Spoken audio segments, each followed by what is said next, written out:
ఇక game చేంజర్కి వద్దామా? So నేను విజయవాడ రావడానికి వీళ్ళు అడిగినప్పుడు 29కి సరే ఫ్రీ పెట్టుకుంటాను అనుకున్నాను. బట్ రావడానికి ఇదొక కారణం అయితే మన డిప్యూటీ సీఎం గారిని కూడా కలవడానికి వచ్చాను.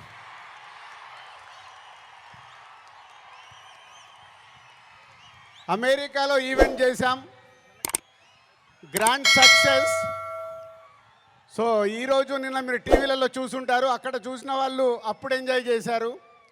మరి అమెరికాలో అంత గ్రాండ్ సక్సెస్ అయ్యాక మన డిప్యూటీ సీఎం గారు ఆధ్వర్యంలో ఈవెంట్ చేస్తే ఎలా ఉంటుంది,